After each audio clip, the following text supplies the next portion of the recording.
Welcome back to my channel Manju's blog. আজকে একটু আর মাছের মাথা নিলাম। মাছও এসেছিলো কিন্তু আমার মাথাটা বেশি পছন্দ হলো, তার সঙ্গে আবার একটু ডিমও নিয়ে নিলাম। আর মাছের ডিম খেতে তো দারুণ খেতে লাগে, আমার তো ভীষণ ভালো লাগে। তো তোমাদের কেমন লাগে আমি জানি না, তবে আশা করি সকলেরই খুব প্রিয় একটা খাবার। তা এখানে আমি আলুগুলো দেখো একটু ডুমো ডুমো করে কেটে রেখেছি, একটু বড় বড় সাইজে। আর মাছগুলোকে ভালো করে ধুয়ে নিয়েছি। আর মাছ কিন্তু খুব টেস্টি মাছ। তা মাছগুলোর মধ্যে আমি নুন আর হলুদ ভালো করে মাখিয়ে নেব, কারণ এগুলো আবার একটু ভালো করে ভাজতে হয়, কারণ মাছ মাত্রই একটু গন্ধ থাকে। তা তেমনি এই মাছেও সেরকম আছে, তার সঙ্গে একটু সর্ষের তেল দিয়ে দিলাম, কেন আর মাছের মাথা আর মাছ কিন্তু খুব ফাটে, কড়াতে দিলেই খুব ফাটে। তা ওই জন্য একটু সর্ষের তেল মাখিয়ে নিলে ওটা আর ফাটবে না। আর এই মাছে একটু তেলটাও বেশি করে দিতে হয়। তা দেখো ভালো করে সব মাছগুলো ভাজতে ভাজতে এদিকে আমি মশলাটা রেডি করে ফেললাম। আদা বাটা, রসুন বাটা, পেঁয়াজ কুচনো, এখানে একটু টমেটো নিয়ে নিয়েছি, আর নুন হলুদ লঙ্কা সবই তো থাকবেই। তা মাছগুলোকে একটু ভালো করে লাল লাল করে ভেজে নিয়েছি। আমার না মাছের জানো তো আমি পোকা, তোমরা তো সবাই জানো, আগের ভিডিওতে অনেকবার বলেছি। মাছ দেখলে আমার মনে হয় কি ভাজতে ভাজতেই আমি খেয়ে নিই, এরকম মনে হয়। তো যাই হোক, মাছগুলো দেখো ভেজে তুলে নিয়েছি। আর এখানে ওই মাছের তেলেই মাছটা থেকে অনেক তেল বেরিয়েছিল, তো সেই তেলটাতেই আমি কী করলাম, আলুগুলো ভেজে নিলাম।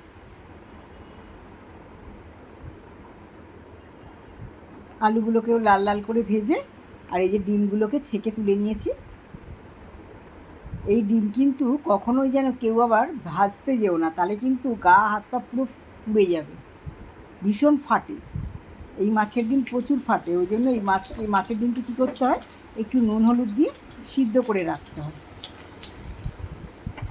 আলুগুলো ভাজার মধ্যে একটুখানি নুন দিয়ে দিলাম। লাল লাল করে আলুগুলো ভাজা হয়ে গেছে। আর এই তেলের মধ্যে আমি এবারে মশলাগুলো দিয়ে দেবো। পেঁয়াজগুলো লাল লাল করে ভাজতে দেব। পেঁয়াজগুলো লাল লাল করে ভাজার সময় ওর মধ্যে দেখো মশলাগুলো দিয়ে দেব। আদা বাটা, রসুন বাটা, যা যা বাটাগুলো আছে সব দিয়ে দেব। আর এই মাছগুলো একটু স্পাইসি করতে হয়, একদম মানে একটু মশলা টশলা দিয়ে একটু ঝাল ঝাল করে করলে দারুণ খেতে লাগে। আর মাছ খায় না এমন লোক খুব কমই আছে, তার মধ্যে আমি তো একজন আছি যে খুব ভালোবাসি। তো যাই হোক, মাছের মধ্যে দেখো মশলার মধ্যে সব কিছু দিয়ে, টমেটো দিয়ে আলুগুলো আর ডিমগুলো ওর মধ্যে দিয়ে দিলাম।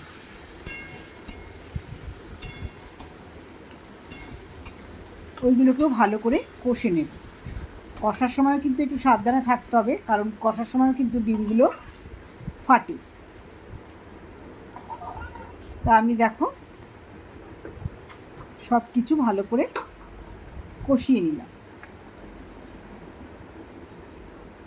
ভালো করে কষে নিয়ে ওর মধ্যে একটু জল দিয়ে দেবো। জলটা একটু বেশি করেই দিতে হবে, কারণ আলুগুলো সিদ্ধ করতে হবে। আমি একটু জিরের গুঁড়ো দিয়ে দিলাম। আর একটা জিনিস কী হয়েছে বলো তো, আমি নামানোর সময় একটু যে গরম মশলা দিয়েছিলাম সেটা আমি ভুলে গেছি, সেটা আমি ভিডিওটা করতেই ভুলে গেছি।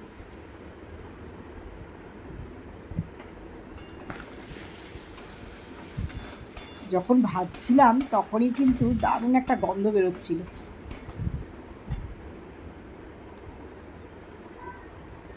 ভিডিওটা আমার অনেক দিনের পুরানো, ছাড়বো করে আর ছাড়ার সুযোগ পাইনি, তাই আজকে ছাড়লাম। এবার দেখো মাছের ডিমের সিদ্ধ করা যে জলটা ছিল সেটা আমি ফেলিনি, ওই জলটা আমি আগে ওর মধ্যে দিয়ে দিলাম।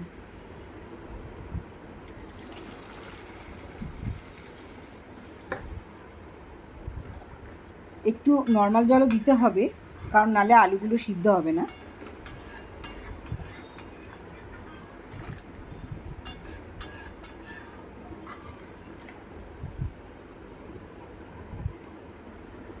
তোমাদের এর পরের ভিডিওতে আনবো আমার মিষ্টিকে। আমি একটা বিড়াল ছানা পুষেছি, জানো তো। তোমাদের সকলকে দেখাবো, ওর সঙ্গে তোমাদের পরিচয়ও করিয়ে দেব। আমার মিষ্টি সোনা। আগে একটা ভিডিও দিয়েছিলাম, সেখানে দুটো বিড়াল দেখিয়েছিলাম, মিঠি আর পপু। কিন্তু জানো তো, আমার ভাগ্যটাই খারাপ, দুটোকেই আমি বাঁচাতে পারলাম না, দুজনেই মারা গেল। তা ওই জন্য আমি আরও একটা পেয়েছি, মানে ও নিজে থেকে আমার এখানে এসেছিল, তার গল্প পরে শোনাবো তোমাদের। তো দেখো, এর মধ্যে আমি মাছগুলো দিয়ে দিলাম আর ঢাকা দিয়ে দিলাম একটু, কারণ আমার মাছটা হয়ে গেছে।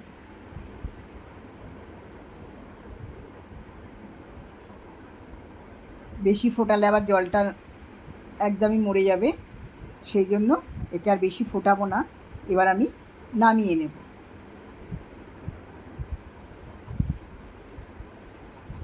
গরম গরম ভাতে একদম জমে গেছে, জানো তো।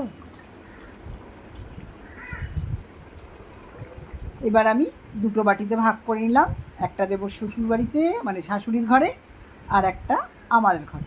ছোটো বাটিটা রাখবো আমার জন্য, বড় বাটিটা ওদের পাঠাবো, কারণ ওরা একটু লোক বেশি, সেই জন্য।